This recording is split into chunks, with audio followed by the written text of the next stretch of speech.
Les damos la bienvenida a este seminario virtual titulado El impacto del racismo en la salud mental, organizado por Alianza Américas en colaboración con la organización Ubuntu Es. Este evento es parte del Seminario Permanente Mirta Colón, una iniciativa que busca visibilizar y abordar los desafíos que enfrentan las comunidades afrodescendientes, indígenas y migrantes en América Latina y los Estados Unidos, y también conoceremos la experiencia en España. En honor a Mirta Colón, lideresa garífuna hondureña, activista incansable y defensora de los derechos humanos, el Seminario Permanente es un espacio clave para la reflexión y acción en temas de justicia social, derechos humanos y equidad racial. Nos encontramos en un momento crucial para analizar la relación entre el racismo y la salud mental. En marzo se conmemora el Día Internacional de la Eliminación por la Discriminación Racial, donde recordamos la lucha contra el racismo en todas sus formas. Sin embargo, es fundamental reconocer que el impacto del racismo va más allá de los actos discriminatorios evidentes. Penetra en la mente de las personas que son afectadas por este sistema de opresión y deja cicatrices profundas en su bienestar emocional.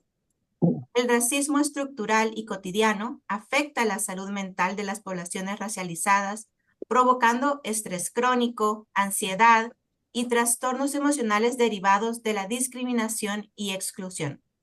Hoy contaremos con la moderación de Juana Leticia Casildo, directora ejecutiva de Familias Unidas en Acción, organización miembro de Alianza Américas. Y Leticia Casildo también es miembro de la junta directiva de nuestra organización, de Alianza Américas. Leticia es inmigrante garífuna hondureña con más de 15 años de experiencia en liderazgo, organización de base y activismo comunitario. Gracias, Leticia, por esta moderación. Muchísimas gracias, Hazel. Muchas gracias a Alianza Américas y a Ubuntu por generar este espacio, un espacio eh, con un tema tan importante.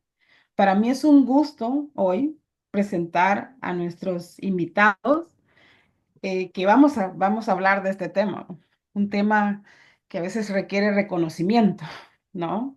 Tenemos con nosotros a nuestra compañera Heidi Mosquera Pérez y a Miguel Cervantes.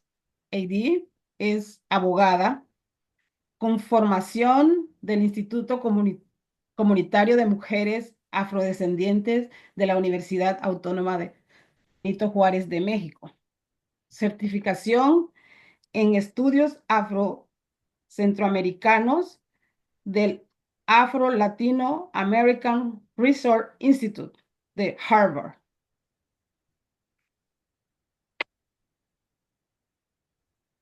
También está cursando un máster en la Universidad de Pablo en Sevilla, España.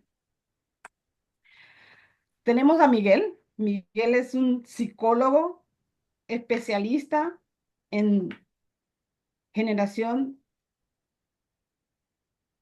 Disculpe, me estoy nerviosa. Me pongo un poco nerviosa porque sé que este tema es un tema tan importante, pero Miguel es psicólogo especialista en generación de seguridad y salud en el trabajo, un, con una amplia experiencia en acompañamiento psicosocial a poblaciones afro en la zona periférica de Madrid. Vamos, vamos a abordar este tema generando algunas preguntas, unas preguntas específicas, porque sabemos que vamos a empezar con la primera pregunta, que es, para comenzar, muchas personas pueden pensar en el racismo solamente de manera exclusiva, discriminatoria, explícita o implícita. Pero, ¿cuáles son algunos de los principales consecuencias emocionales que enfrentan las personas racializadas o otras, para usted, ¿cuáles son las principales consecuencias? Bueno, muy buenos días para todos, buenas tardes, dependiendo de qué parte del mundo nos miren. Bueno, cuando hablamos de las consecuencias que se ven a nivel emocional, a nivel psicológico, podemos también estar enfrentando situaciones que no solamente van directamente, digamos, enfocadas al daño directo que se genera, a cómo tú te identificas, ¿cierto? Y a tu identidad como persona racializada, sino también a una despersonalización. Hablamos que esto rompe de pronto, de pronto no, esto rompe directamente el paradigma de quién crees tú que eres y cómo te identificas frente al mundo, eh, entre algunas otras cosas. También vemos que genera dificultades, situaciones que tienen que ver con la ansiedad, con la depresión. Hay un daño en la conectividad que tú tienes como ser independiente o ser humano, y te hace ser ya no parte de ser tú un individuo establecido dentro de los espacios comunes de la sociedad, sino que también te convierte en, a ver, también no, te rompe de ese lugar, te extrae y te pone como algo externo o completamente, ¿cómo se diría? ¿Cómo sería la palabra correcta? Te hace sentir o te hace ver como alguien que no pertenece a un lugar, ¿cierto? Siempre hay como buscando la forma de quitarte esa relevancia o esa importancia o ese poder de yo soy esto o yo soy para esto, yo hago esto, y empieza a buscar en ti a que tú mismo te escarbes como ellos te escarban emocionalmente de qué hago yo aquí. Este realmente es mi espacio, este realmente es, digamos, el lugar seguro al que yo puedo pertenecer, este es el lugar desde el que yo puedo compartir mis saberes, mis pensares, mis ideas, y siempre buscando que tú puedas mostrar hacia las personas tus credenciales, siempre buscando, cuando las personas blancas se presentan ante alguien como eh, alguien que sabe, no sé, por ejemplo, de temas formales en psicología, en salud mental, a las personas blancas nunca se les escarba ni nunca se les exige como esas credenciales que demuestren que de verdad sí ha habido un trabajo y sí ha habido una intrusión en ciertos espacios. Entonces, digamos que esta parte del racismo en afectaciones emocionales y psicológicas siempre van ligadas a despersonalizarte, quitarte tu yo soy, y te pueden desencadenar situaciones de ansiedad, depresión, y se ve mucho también que hay un aumento en poblaciones migrantes afro, por ejemplo, de ideación suicida, porque como ya no eres esa parte conectada a lo que estás llegando y tampoco te permiten acceder desde el racismo, ¿cierto? Siempre sectorizando de que tú no eres de nosotros porque yo soy una persona así y tú eres una persona negra, eres una persona indígena, tú no eres de aquí, este no es tu lugar. Esta gentuza lastimosamente son cosas que siempre te van a señalar, te generan también una repercusión de una idea fija de por qué estoy yo en este plano y mejor no me voy. Entonces te genera siempre como una ideación suicida, una recreación del mal, siempre hay una pulsión de pérdida y que ya habíamos hablado, problemas de ansiedad, depresión, entre otros. La verdad que sé que le vamos a dar el espacio a Heidi que responda, pero cuando hablas, me gustaría que incluyas ese elemento sutil que siempre está ahí, ¿no? Que la Sí. gente no tiende a reconocer porque es algo bien sutil. Eh, Heidi. Sí, perfecto. Antes de responder a la pregunta como tal, dar las gracias a todo el equipo que está detrás de este evento tan necesario. eh, Alianza América y en este caso pues también a la moderadora Leticia, Miguel por hacer parte de la organización Ubuntu Es. Y para abordar este tema, yo creo que, bueno, abordar el tema de los efectos del racismo en la salud de las poblaciones racializadas es un tema que requiere como un abordaje muy amplio, ¿no? Incluso irnos a temas históricos y estructurales. Pero aún así, cuando nos atrevemos a hablar de ese aspecto sutil, ¿no? Como esas discriminaciones no explícitas como tal, sino como de manera más sutil, también van muy encaminadas, aunque no lo consideren como esa especie también de vulneración de derechos humanos, ¿no? Teniendo en cuenta que estas cuestiones o formas invisibles como tal de racismo, como las barreras estructurales, el acceso al servicio de la educación, incluso a la salud, limitan ese ejercicio de derechos como tal fundamentales y de una u otra forma pues afectan la salud, ¿no? Generando ansiedad, estrés o otro tipo de trastornos. Entonces, en Ubuntu es, destacamos como esa importancia también como organización de estas manifestaciones aparentemente sutiles de lo que es el racismo, pero que deben de ser abordadas, ¿no? Para garantizar que todas las personas puedan disfrutar de sus derechos, incluyendo como la salud mental libre de discriminación. Entonces, esto va muy de la mano y va muy encaminado a también a estos actos de xenofobia, ¿no? Que también aparecen en poblaciones racializadas en diferentes territorios, como a veces mensajes muy explícitos, incluso que los viven niños desde la infancia. Entonces contamos incluso a veces con los testimonios en los espacios de salud mental, de acompañamiento afrocentrado que tenemos en la organización, en que siempre son como especies de mensajes que cuando dicen sutil o abordan el tema desde el microrracismo, no lo vemos así, porque al final esa acción o esa expresión de verbalizada o un gesto o tal se materializa como el racismo. Y entonces creo que se le quita mucha importancia cuando se expresa como de forma sutil o se habla de microrracismo, porque en realidad es un racismo como tal que gota a gota va mellando lo que es aparte de la salud mental de la población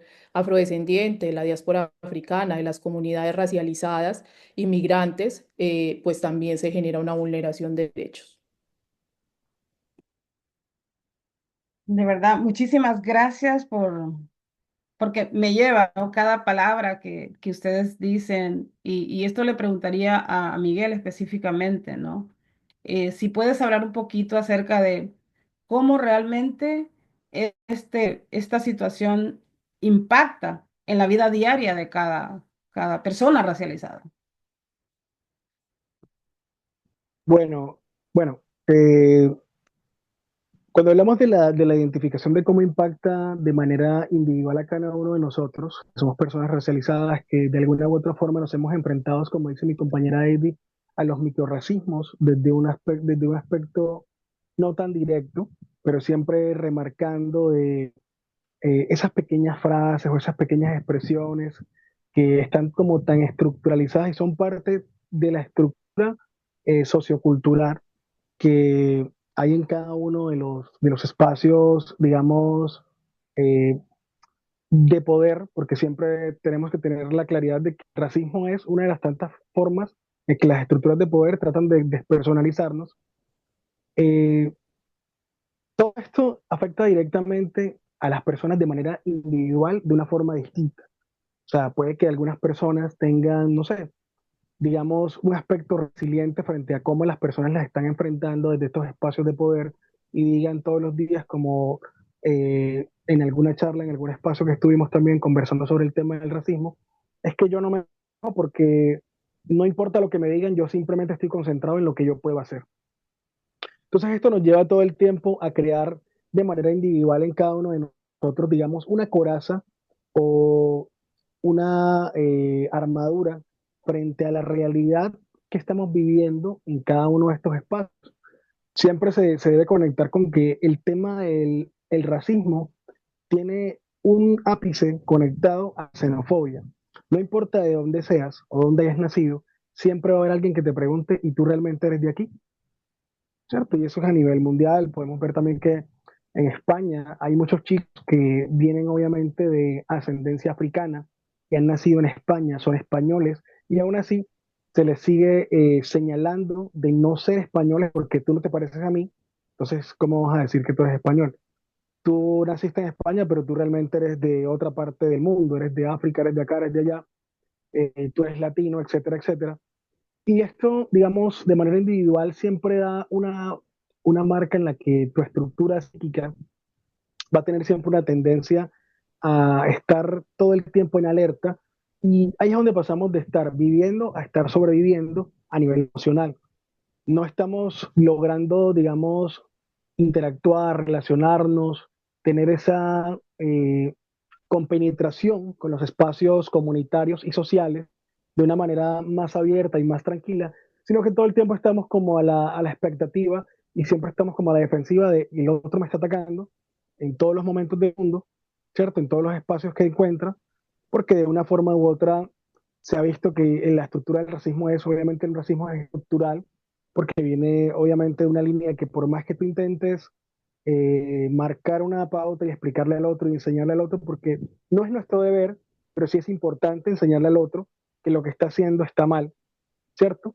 Todo esto nos afecta en el día a día a cada persona, desde nuestra estructura y como decía ahorita, el despersonalizarnos a nosotros mismos por todo eso que recibimos día a día. Eh, a ver, por ejemplo, siempre está esa expresión de que estoy trabajando como negro para vivir como blanco, y históricamente se ha dicho y se ha dicho y se ha recontradicho que está tan marcada en la estructura biopsicosocial que cuando nosotros decimos que es una expresión racista, siempre nos llevamos la contrariedad de no, pero es que yo no te estoy siendo racista contigo porque no estoy diciéndote que es que tú tienes que trabajar porque eres negro y yo no lo hago porque soy blanco. Volvemos a afirmar nuevamente ese microrracismo, como dice la compañera David, en estar, digamos, siendo un martillo que golpea un clavo hasta que por fin lo encaja en un lugar. Y hay gente que se adapta a esto y, digamos, termina siendo parte de la situación racista, siendo una persona racializada, pero no es por ellos. Es porque estamos hablando de una estructura en la que todo el tiempo hay un pensamiento colonialista en el cual se nos vive remarcando de manera estructural y nos convierte en paisaje que no debería ser muchas de las situaciones que pasan en el día a día. Miguel, me suena mucho lo que tú dices, porque cuando tú dices que pasamos de vivir a sobrevivir, ah, pienso mucho en esa parte donde estamos tratando de como contestar con la misma moneda, por decirlo así, y no Sí, reconocer que también estamos trabajando en ese racismo que todos tenemos al final del día.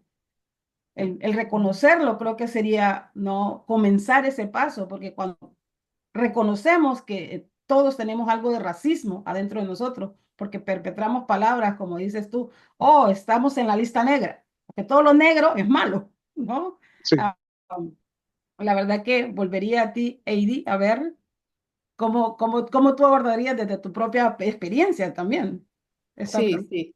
Muchas gracias por el uso de la palabra y reforzando también lo que compartía el compañero Miguel. Nosotros desde las experiencias que hemos tenido en los espacios de sanación afrocentrada, nos hemos encontrado con múltiples testimonios, ¿no? Estos espacios que realizamos desde la organización Ubuntu es porque no es fácil abordar el tema y no significa que esto sea un acontecimiento que padecemos toda la población racializada, pero sí que es cierto que es una realidad que afecta mayoritariamente a la población racializada y que no es una cuestión que dependa de ella, ¿no? Entonces, sino que el sistema como tal, la estructura como tal, está hecha de una forma que estas principales consecuencias emocionales se generan en el día a día, ¿no? Cuando abordaba el tema de microrracismo hacía esa gran diferencia porque siempre quieren como matizar y decir son microagresiones, son microagresiones. No, son agresiones, ¿no? Que sumándose una a otra mellan la salud de estas poblaciones. Entonces, en los espacios de escucha, diálogo y sanación colectiva que implementamos desde la organización Ubuntu hemos tenido testimonios donde abordan que las consecuencias emocionales, donde nos cuentan que de estas discriminaciones se excluyen, entre otros, como estrés crónico, como lo decía el compañero, pérdida de la autoestima, aislamiento social, trastornos emocionales derivados de un trauma acumulado. Por eso digo que son agresiones que se van sumando, sumando, sumando y al final pues aparecen, tanto mental como físicamente. Entonces, estos efectos impactan la vida diaria de las personas, ¿no? Incluso de la niñez. Es súper fuerte este tema, como los niños afrodescendientes, racializados, incluso migrantes, también se enfrentan a este tipo de situaciones y cómo desde pequeños empiezan a verbalizar o no, porque como son niños, toca estar como muy pendientes también de ellos, de cómo expresan esas cuestiones que atraviesan en su día a día, en su grupo de amigos, en su escuela, en el colegio, incluso niños que son de familias mixtas, que a veces se les define así, también desde la niñez se enfrentan con comentarios y empiezan a expresar como también ese tipo de consecuencias emocionales, incluso físicas. Entonces, como mencionaba, esos impactos como tal afectan la vida diaria de estas personas, limitando incluso también el acceso a servicios adecuados, porque si bien es cierto que esto es una realidad latente que se retrotrae desde la época de la esclavización, hay una deuda histórica en relación a este tema porque no contamos con una investigación científica, ¿no? Que determine, y eso interpelamos en los escenarios en donde hemos estado con la organización Ubuntu es, como en Naciones Unidas, las diferentes declaraciones que hemos presentado, manifestamos como esa necesidad de que se realice una investigación porque cuando acudes a un profesional en salud mental, bien sea psicólogo o psiquiatra, no cuentan ni siquiera con esas herramientas para describir desde el punto de vista profesional de cuáles son esas emociones o cuáles son esas patologías, porque si nos ponemos a indagar incluso, cuando ves un pensum académico o las asignaturas o las materias, dependiendo de cómo se le diga en cada país o territorio, de si voy a estudiar, por ejemplo, psicología o me voy a especializar en psiquiatría, no tienen ninguna materia o asignatura en donde se aborde el impacto del racismo en la salud mental. Entonces, cuando tú empiezas a sentir esas emociones, que es lo que nos hemos encontrado en los espacios, empiezas a sentir que el racismo está mellando tu salud mental o tu salud física o que esas emociones están saliendo a flor de piel y quieres acudir a un profesional en salud mental para abordar este tema, pues te encuentras que ese profesional tampoco tiene conocimiento de ello, ¿no?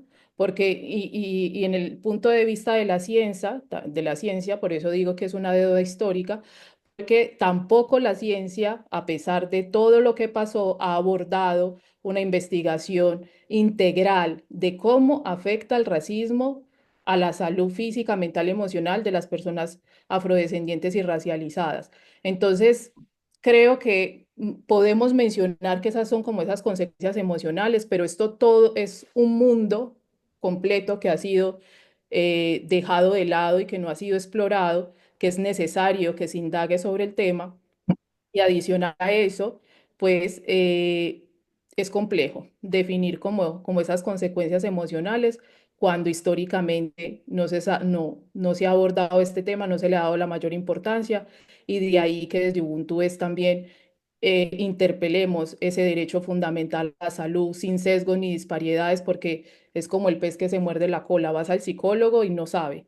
Dice, bueno, o el racismo no está, o te lo estás inventando, o eso ya pasó, pero tenemos testimonios de personas que eso les ha ido afectando, su autoestima, su autopercepción, como decía el compañero, muchos incluso, pues esos temas emocionales se reflejan, ¿no? En su estética, en ocasiones a aclararse la piel, porque emocionalmente requieren esa validación, sentirse válidos en un entorno donde todo el tiempo ha señalado que lo negro es malo, que lo negro es diferente en el sentido negativo. Entonces, de ahí la importancia de obligatoriamente y como reparación histórica y una deuda, una investigación científica integral que analice específicamente cuál es el daño que nos ha hecho los efectos del racismo.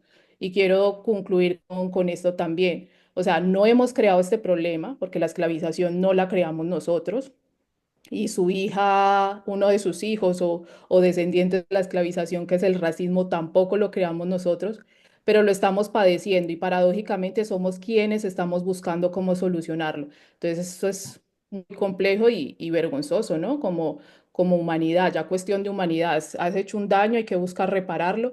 Y bueno, desde la organización Ubuntu estamos en ello, porque el daño que se hace es muy grande. También para aportar un poco a lo que dice mi compañera Avi, Bueno, en la psicología actualmente lo que pasa es que es muy reciente en el tema, por ejemplo, de la psicología social.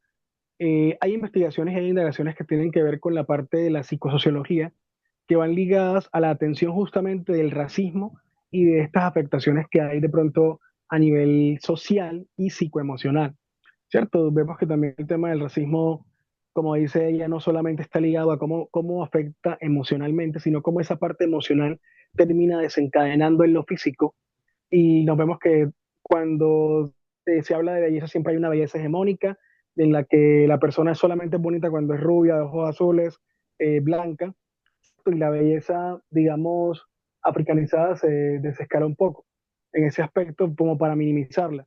También el tema de que la exposición solar también genera, digamos, eso de que ser negro y ennegrecerse es malo, ¿cierto? También el tema del trabajo forzado, la acumulación de pobreza, por así llamarlo de una manera, digamos, vulgar, ¿cierto? De que siempre se liga el ser pobre al ser migrante, al ser una persona afro, a los indígenas, pero nunca se habla de que todos estos aspectos también vienen enganchados, por así llamarlo, desde los puntos colonialistas y que también afecta a la población, digamos, blanca, sino que siempre se quiere decir, las poblaciones negras son las que generan el problema de pobreza, las poblaciones indígenas son las que generan el problema de pobreza, los problemas de delincuencia, siempre hay como la búsqueda de que cuando tienes cierto acceso económico, buscar aclararse, como decía la compañera ahorita, de que los chicos buscan verse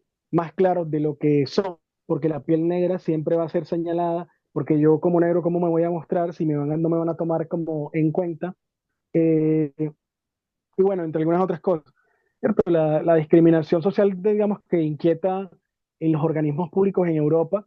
Esto ha debilitado también el tema del tejido y la cohesión social.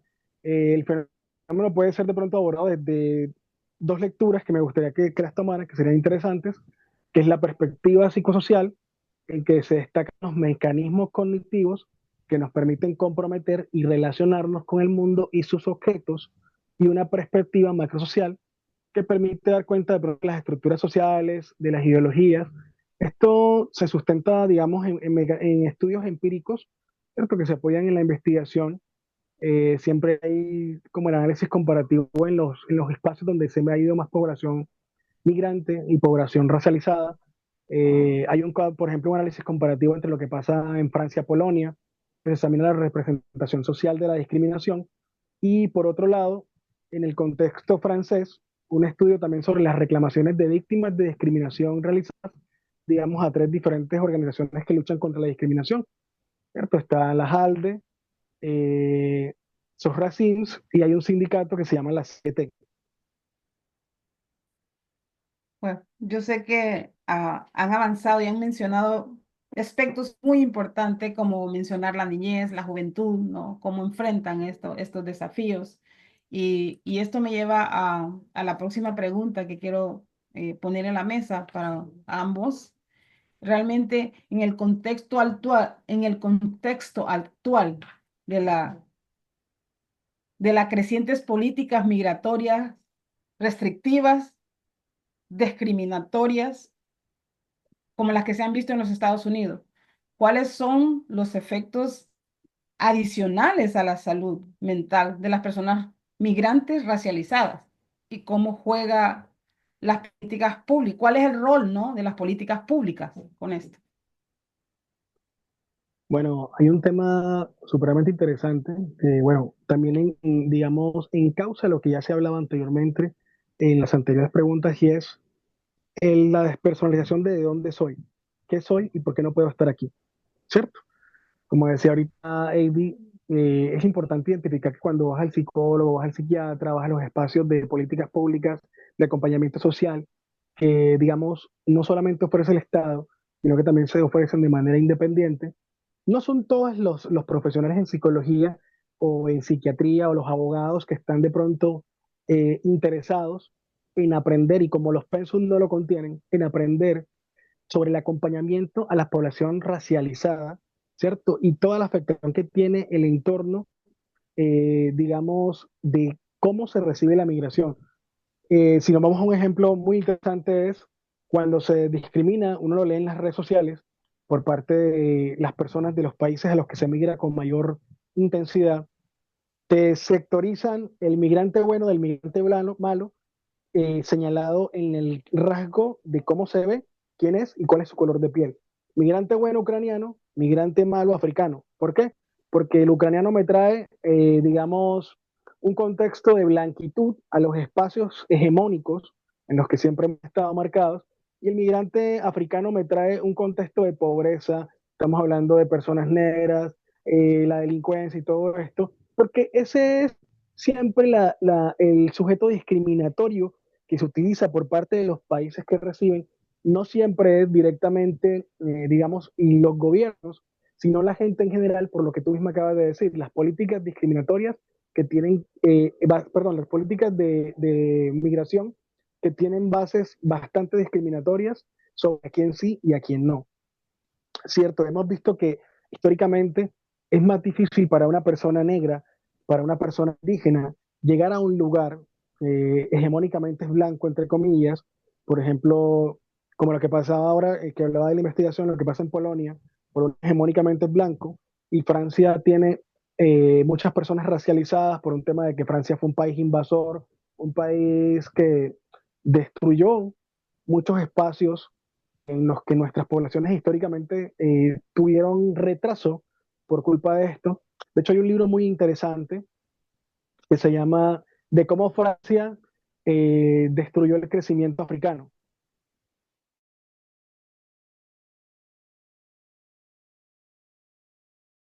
Tenemos una estructura en la que se siguen basando las políticas públicas de cómo se recibe al migrante y cómo se permite el paso de la migración. Si te das cuenta, siempre hay, yo veo, por ejemplo, en redes, siempre te vas a encontrar una población grande en España que rechaza la migración de las personas racializadas, y siempre hay un señalamiento hacia la Cruz Roja, por ejemplo, porque me están llenando el país de africanos, ¿por qué no se los llevan para sus casas? Esto es algo que también viene, digamos, desencadenado o conectado con las políticas públicas y las declaraciones que todo el tiempo hacen de manera racista, que a mi concepto, aunque se menciona mucho el tema del microrracismo y las agresiones pequeñas que no están, digamos, contextualizadas o no son asimiladas, yo siempre he pensado que si son conscientes realmente, si son conscientes realmente de todo esto que le hacen a la población migrante y todos estos actos de racismo, todo el tiempo la población es consciente de ello, pero no tiene el más mínimo interés, digamos, en encauzar o en encarrilar en que, hey, lo que yo estoy haciendo está mal, está afectando a otras personas, no me gustaría que me lo hicieran a mí, ¿cierto? Históricamente hemos sido, Fanon siempre hablaba de que históricamente nos llevaban a compararnos con el mono, con el orangután, para quitarnos esa perspectiva humana y poder decir que no teníamos alma, que no teníamos personalidad, que no éramos seres sintientes, ¿cierto? Despersonalizarnos siempre acercándonos al físico de un animal, porque de esta forma no habría, digamos, un deseo por parte de la gente que recibe en estos países de recibirnos, porque al final del día todo lo que yo diga no importa porque ellos no entienden porque son animales. Lastimosamente, esto es, como decías tú y decía la compañera, desencadenado por todo este entorno colonialista y todo este entorno que viene ligado a las políticas públicas que para mi concepto son bastante pobres, y cada vez se recrudece más el tema de las políticas de migración a otros países, como por ejemplo hay países en Sudamérica como Chile que si la persona, el migrante, en general, es una persona de cierta clase social, siempre lo van a tener como dándole vueltas para hacer el tema de la documentación, eh, te ponen ciertas reglas que son difíciles de cumplir para una persona de pronto que viene huyendo de la guerra, una persona que viene huyendo de la pobreza en un país, como que tienes que estar en un año en un lugar, que durante ese año no puedes trabajar, que tienes que estar ubicado para poder mirar y estudiar, digamos, tu documentación. Lo que pasa en Estados Unidos es muy marcado también, de que el racismo trasciende y está tan digamos, interiorizado en su población, que no es solamente la persona racializada de su país la que les molesta, porque realmente les molesta hegemónicamente. Ellos creen que los Estados Unidos es un país blanco, situado para los blancos, donde más nada puede caber, sino que además siempre hay un desplazamiento de no me traigas la pobreza de, porque yo no quiero tener pobreza. Y nunca evalúan o son, digamos, sus centros sociales y económicos dentro de su país. Sí, mira, es que no importa el lugar donde nos encontremos, hablaste de elementos tan latentes como cuando hablas de las personas migrantes. Viene a mi memoria las personas de Haití, que a veces las personas de Haití han sido no solamente en los Estados Unidos, sino en nuestros países de origen. Cuando llegan, Sí, porque hablo de Honduras, vemos cómo maltratan, ¿no?, a nuestros hermanos porque los ven diferentes, los ven como que es el problema y que ellos no merecen una oportunidad y todavía nosotros queremos negar de que somos racistas. Entonces, esa parte eh, sí me hace pensar muchísimo y me gustaría darle el espacio a Heidi a ver qué nos aporta ahí en ese. Perfecto. Bueno, en relación a este tema que también es muy importante y sobre todo tener en cuenta esa base histórica, porque si no vemos el tema estructural, siempre vamos a considerar que esto es un problema actual y no algo que viene de larga data, ¿no? Porque las migraciones siempre han existido y consideramos que históricamente nuestra memoria ancestral de nuestros antepasados siempre han vivido la inmigración y siempre han vivido este contexto de vulneración y racismo, ¿no? Desde épocas atrás. Entonces, actualmente, como las políticas migratorias que podemos considerar lo que está pasando en Estados Unidos y en otros países también, las personas migrantes y racializadas, según lo expresado también profesionales que hacen parte de la organización UTUES, pues enfrentan devastadores efectos en su salud mental con este tipo de políticas migratorias y va muy de la mano con esa incertidumbre constante que viven sobre su estatus migratorio, el temor, ¿no?, de la detención o deportación y las condiciones de vida precaria. Esto también genera estrés, eso es una vulneración de derechos como tal, fundamentales. Entonces genera una afectación en su bienestar emocional, psicológico y bueno, y a esto se le suma ya de sí, migrar no es fácil porque el solo hecho de incluso migrar con tus condiciones económicas, entre comillas, satisfechas, viajar en un avión con todas las comodidades, también eso de por sí afecta tu salud mental, ¿no? El duelo migratorio y todos estos aspectos que también se enfrentan personas que no están de pronto migrando bajo la precariedad. Entonces, estas experiencias que se suman a esa mochila emocional y de estas cuestiones del hecho de emigrar, como lo mencionaba, que es esa incertidumbre, pues también a eso ya le sumas como esa parte de experiencia discriminatoria, ¿no? De racismo, discriminación racial, de xenofobia. Todo esto es un cóctel de bombas, se puede llegar a considerar que de una u otra forma pues va a afectar tu salud mental, tu salud física, tu salud emocional. O sea, el hecho solo de emigrar, llegar en un país en donde ya eres considerado una amenaza y aparte padecer todo lo que es el tema del racismo, de la discriminación racial. Pues esto va sumando, no, reitero, son agresiones como tal, actuaciones de racismo. No me gusta usar ese concepto de microagresiones porque es una agresión directa. Entonces, de ahí, pues bueno, esto va a destacar lo que son estos trastornos de ansiedad, depresión, traumas que se van acumulando, ¿no? Eh, y todo lo que comentaba también adicionalmente el compañero, derivado de esas experiencias de violencia, porque muchas veces son violencias físicas, mentales y explícitas, y sobre todo de exclusión, ¿no? Esa carencia de humanidad, que es lo más doloroso, porque eso es lo que nos ha ido como tal dividiendo. Entonces, es posible que estas políticas públicas que refuerzan esas barreras migratorias y de criminalización contribuyan a esa angustia, ¿no? Estas políticas migratorias están hechas para contribuir también a esa angustia, al generar un entorno de inseguridad, de miedo, ¿no?, que impiden que esas personas migrantes accedan también incluso a unos servicios de salud adecuados, ¿no? Que ejerzan, que puedan ejercer sus derechos fundamentales, porque si hablamos de derechos humanos, no vas a dejar de ser humano porque pases la frontera de tu país. Entonces, ¿dónde están esos derechos, no? Es muy importante tener en cuenta, o dependiendo del territorio donde llegue o mi fenotipo como tal, ya dejo de ser humano, ya mis derechos fundamentales no son válidos, o simplemente eran válidos en mi espacio seguro y luego salgo y dejo de tener esos derechos fundamentales.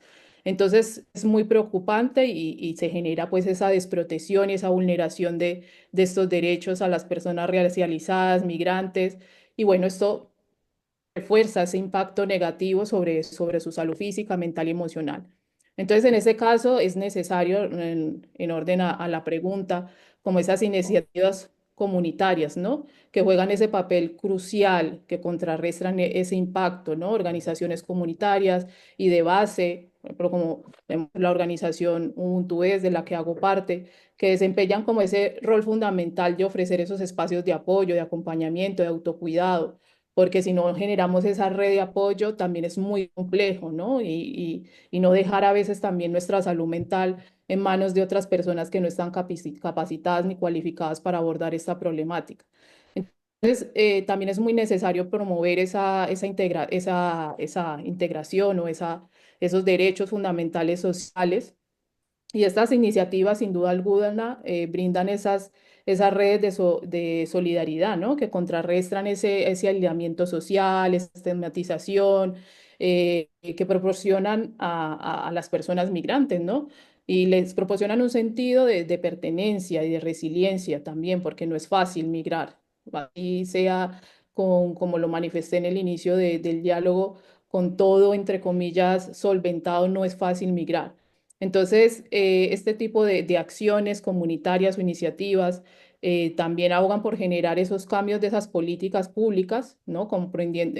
Generando también un enfoque basado en los derechos humanos, en la equidad, porque no estamos pidiendo nada, es un derecho que tenemos como tal se supone, por el simple hecho de nacer, porque todos somos humanos, pero esa humanidad a veces creo que se desvirtúa dependiendo de dónde llegues.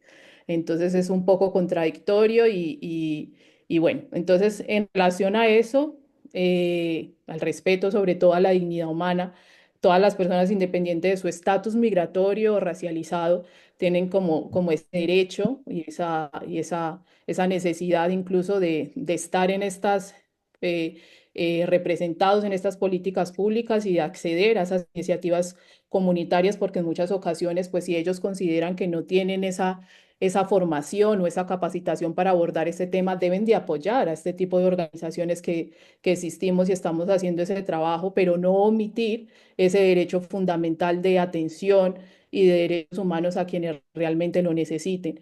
Y reitero y incido en esa necesidad de esa investigación como tal integral, porque sí que se han hecho investigaciones, pero son Muy pocas. personas y sobre todo de la diáspora afroamericana o afrodescendiente, nosotros mismos investigando de una cuestión que no creamos, pero si nos vamos desde la base científica, siempre se ha invertido mucho dinero en otro tipo de enfermedades o patologías a nivel psicológico, pero en relación a todo esto, este daño que ha generado el racismo, pues no se ha invertido y desde la academia se ve, porque en la formación no hay una asignatura, una materia que aborde este tema.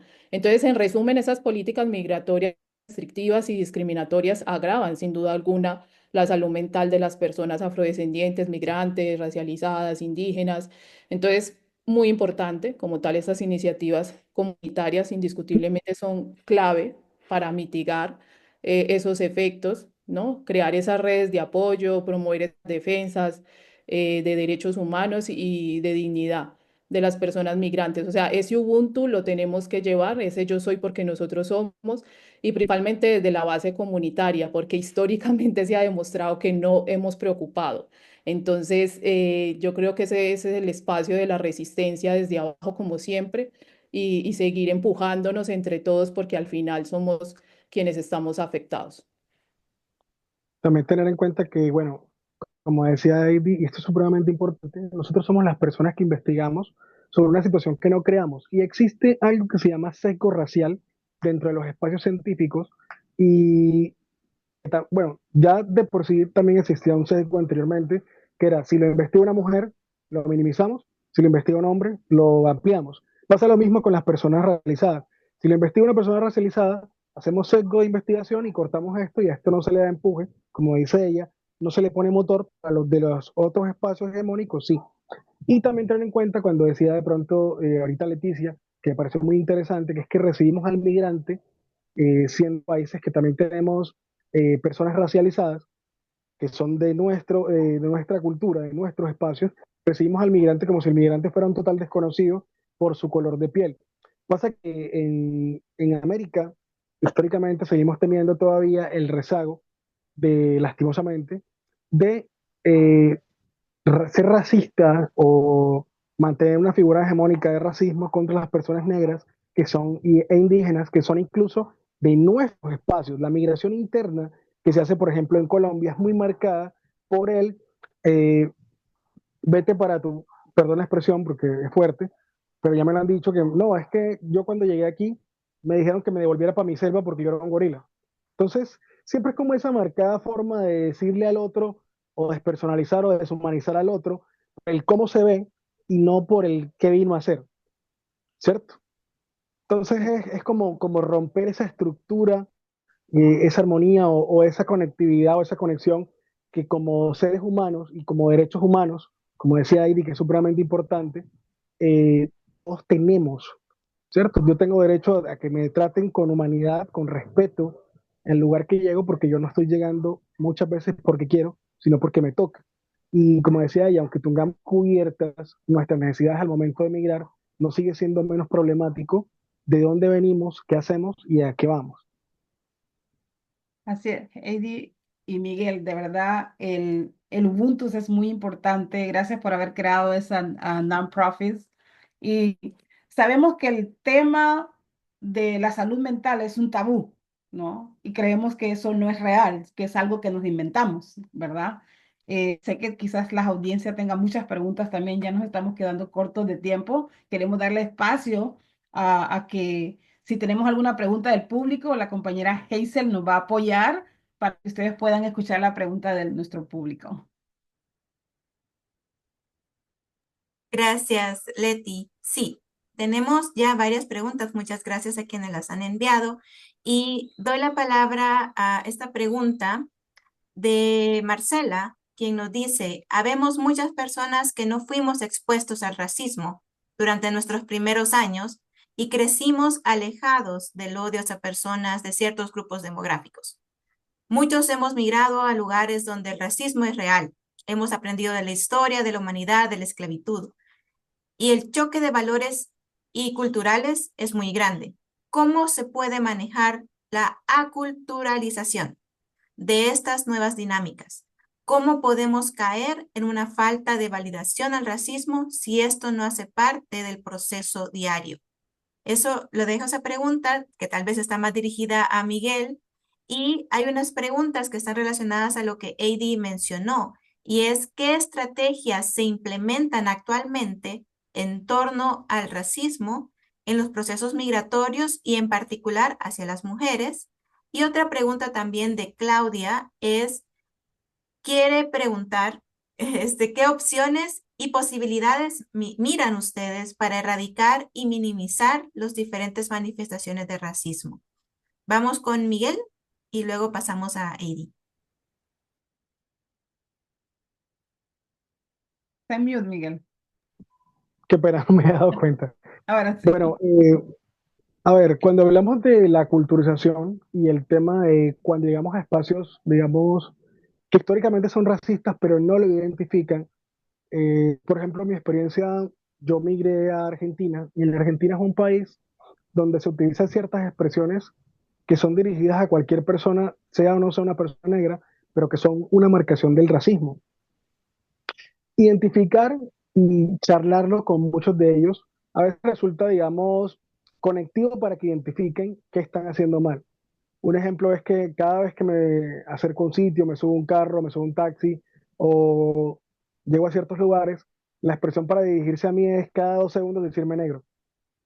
Porque ya viste negro, porque tal cosa negro, porque y siempre es como, hey, no me digas así, yo tengo un nombre, trátame con la misma forma en la que yo te trato a ti y tratemos de que la comunicación sea lo más respetuosa posible. cuando hacen algo que a ellos les parece ordinario, por así llamarlo, de manera vulgar, o que no se adapta a las normas culturales que quieren tener, dicen, pero mira este negro de tal. O sea, no importa siempre, y hablando siempre de forma despectiva, llamando a las personas que viven en villas, que han migrado, los bolivianos, los paraguayos, el marronaje. O sea, lo llaman de una forma totalmente despectiva y siempre buscando, digamos, eh, separarlos, o sea, romper el esquema de yo soy superior en cultura, tú no, porque tú vienes de un sitio donde todos son marrones, porque es la expresión que dan, ¿cierto? Donde su cultura es el barro, estar sin zapatos, etcétera, etcétera, y no saben lo que es estar dentro de un espacio civilizado. Es un poco difícil porque, como mencionaba ella, por ejemplo, yo vengo de un espacio de Colombia, yo soy del Caribe colombiano, pero viví mucho tiempo también en Medellín, donde el racismo siempre se trata de minimizar en, yo no te dije eso, te lo dije de esta forma, o yo no te estoy refiriendo a esto, sino que me refiero de esta manera. Y yo pienso que lo más importante es primero interiorizar y aceptar que lo que está pasando ahí afuera es un acto racista. No lo estamos propiciando nosotros no tenemos la culpa, no desencadena de ninguna de las interacciones sociales que nosotros hemos tenido, simplemente ellos tienen una estructura que está basada en ser, digamos, de manera cultural, eh, un espacio colonialista en el cual solamente te acepto si no me aportas ni siquiera laboralmente porque no les importa, porque una de las mayores fuerzas de trabajo que hay en Argentina son los bolivianos y los paraguayos, y no les importa aún así, sino es, si no eres blanco, no eres la población migrante que yo quiero. Siempre se refieren al, reventemos el plan grande, porque esa es la expresión que dan, en donde nos llenaron de bolivianos y paraguayos y empecemos a hacer, a buscar migración de calidad. O sea, ¿qué es la migración de calidad para ellos? Estamos hablando de que cuando pasó la situación en Ucrania hablaban de traer las ucranianas, porque ni siquiera hablan de hombres tampoco, porque además son sexistas en la forma en la que piden, están pidiendo. Es misógina la forma, es racista la forma, es xenofóbica la forma, y enfrentarnos a esto es, aunque nos cueste un poco más por salud mental, separarnos de esas, digamos, como le dicen actualmente las red flags, esas banderas rojas, separarnos de esos espacios y tratar de no estar, digamos, dentro de espacios donde afecten mi salud mental y donde me estén afectando a mí directamente como persona y atacando a la persona que yo soy, tratando de deshumanizarla y siempre buscando la forma de decirme, no, pero es que no me estoy refiriendo a que seas marrón por cómo te veas, sino por cómo te comportas. Sigue siendo un acto racista, sigue siendo una expresión racista y lo importante es nosotros identificarla y en caso de que te toque sí o sí convivir en ese espacio, empezar a ponerle un par. No te acepto esto porque no son las formas y además me estás atacando a mí directamente, por favor, ten respeto con esto. Porque a pesar de que existen, digamos, leyes en todos estos lugares que te protegen, entre comillas, porque lo digo entre comillas porque realmente estas leyes al final del día las determina el juez y el juez va a determinar que es que no te lo dijeron de esa forma y tú lo estás malinterpretando porque pasa, ya en casos que me han contado sobre el tema. Entonces es como romper ese espacio en el que tú no quieres que ese entre y mantener siempre tu burbuja de el espacio seguro. Lastimosamente, estos espacios donde el racismo sí es real, hay que enfrentarlo siempre, sí o sí, levantando la voz, ¿cierto? Siempre hay que quejarse, siempre hay que denunciar, siempre hay que buscar la forma de visibilizarlo para que esto vaya cambiando, porque si no, siempre vamos a estar sometidos a lo que el otro me dice a mí. Lo tengo que recibir simple y llanamente porque el otro ha decidido decírmelo y yo tengo que aceptarlo, porque este no es mi espacio, no es mi cultura, no es de esa forma. Siempre es importante tener en cuenta que son derechos humanos, como decía mi compañera Eddie, y bueno, desde Ubuntu siempre promovemos el que todos seamos uno, ¿cierto? Soy para que soy que somos, y si no hay esa conexión, lo mejor es buscar un nuevo espacio seguro, no irte del lugar, sino buscar un espacio seguro donde tú puedas estar protegido siempre. Gracias, Miguel. Eddie, adelante.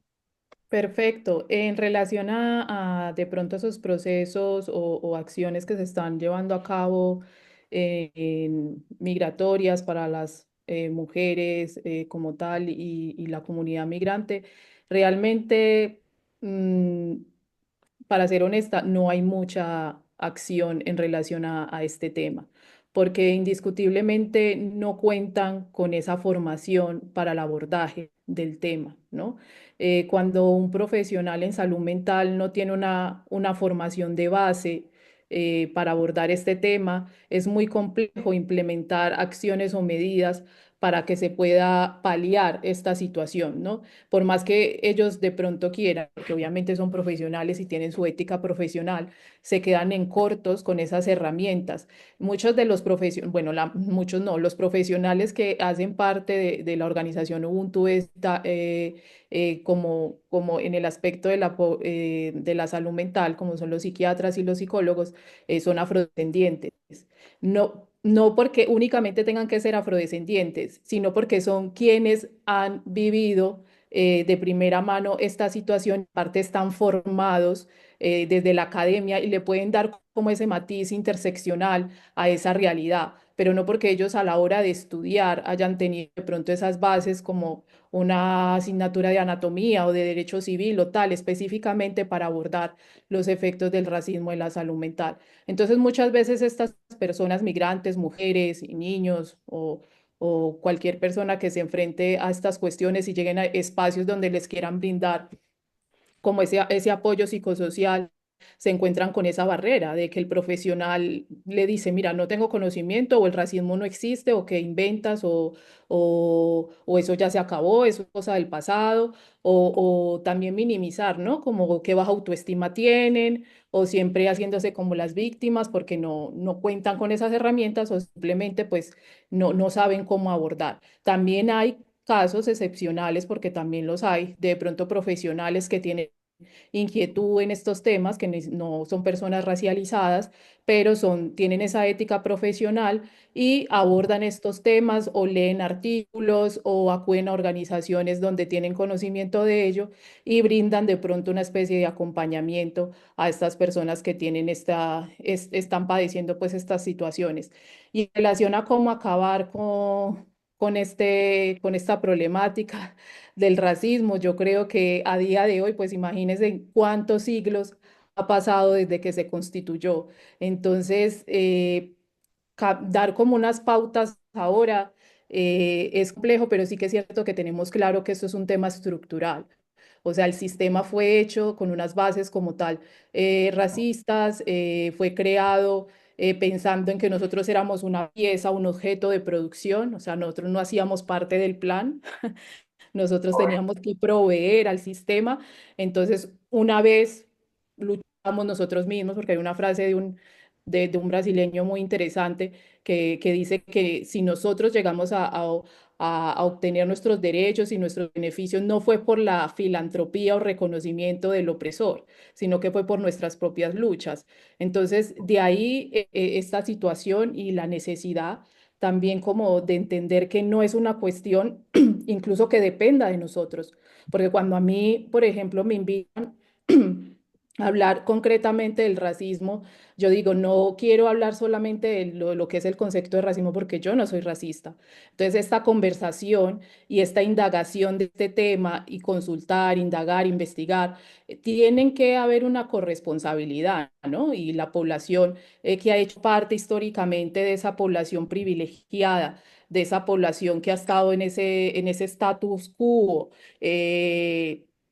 revisarse, ¿no? ¿Cómo podemos nosotros cambiar? No dejarle la carga a quienes no crearon esta problemática y la están padeciendo y están buscando cómo simplemente pues reivindicarse y hacer uso de sus derechos.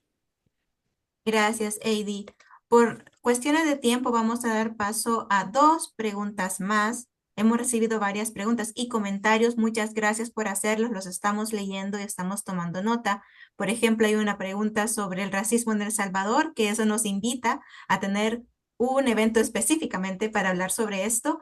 Y las preguntas que quiero dejar ya para finalizar es, ¿qué se puede hacer en cuanto a cuidados de la salud mental cuando por necesidad una persona racializada no puede permitirse salir de un espacio racista?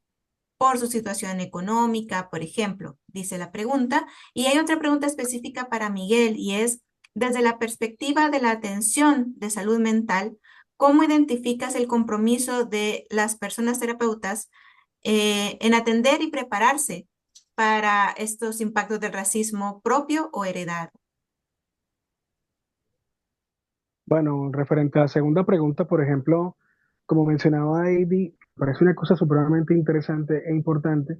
Desde Ubuntu, como ONG, hemos buscado la forma de que las personas que estemos dentro del espacio seamos personas que podemos identificar, porque somos personas racializadas, estos eventos traumáticos que han generado el racismo en el día a día entre nuestras vivencias, entre nuestra formación profesional y nuestros espacios seguros. Yo pienso que los compañeros, los colegas, psicólogos, terapeutas y algunos psiquiatras, aún siendo personas racializadas, a veces no les interesa esto. Y no les interesa esto porque, digamos, por más que lo han identificado, lo siguen viendo como un espacio en el que, a ver, no hay, digamos, un punto de investigación, un punto de indagación, un punto de partida que se les ha dado inicial antes de o previo a su formación o dentro de su formación y por ende, digamos, prefieren escapar de la responsabilidad que como personas racializadas todos tenemos de apoyarnos y acompañarnos unos con otros, ¿cierto? Como bien es el Ubuntu, que somos todos, ¿cierto? Soy porque los demás son, somos una sola cosa, somos una sola conexión, somos una sola población, somos un solo ser al final del día porque todos somos víctimas de una forma u otra estas estructuras racistas y estos espacios hegemónicos y colonialistas que marcan nuestra formación, nuestro ejercicio profesional. Yo pienso que es momento de que como profesionales en la salud mental nos tomemos el trabajo de reflexionar qué estamos haciendo. No es una obligación quizás para las personas asumir lo que nos pasa como población afro y como población indígena también racializada, no es una obligación, pero sí que es importante que empecemos a identificar qué está pasando en este momento, ¿cierto? Yo no hablo de racismo porque yo no soy racista, pero sin embargo, yo lo vivo día a día y tengo que enfrentarlo y por ende tengo una obligación con mi comunidad, porque es una obligación con mi comunidad, de que nos reparemos unos a otros, de que nos acompañemos y podamos digamos, hacer un ejército, una línea de trabajo en la cual todos estemos del mismo lado. Entonces, a la pregunta puntual, yo siento que a los compañeros les hace falta un poco también, no solo de humanización, sino un poco de autoanálisis y autoevaluación de lo que nos pasa como población y cómo podemos construir en torno a esto. Sin embargo, sí hay muchos profesionales que lo hacen y que acompañan poblaciones racializadas. No me voy a tomar la vocería de decir que yo soy el único porque es mentira, esto es falso, o que solamente dentro de los espacios que yo conozco están, porque sé que hay gente que no está dentro de los espacios que yo conozco y aún así también hace lo mismo que yo hago y busca la forma de acompañar y de poder, digamos, buscar reparación, ¿cierto? Y espacios sanadores, como se ofrecen desde Ubuntu, para que todos podamos tener una cohesión y un apoyo a nivel social, comunitario y nuestro desarrollo biopsicosocial y la protección de nuestra salud mental.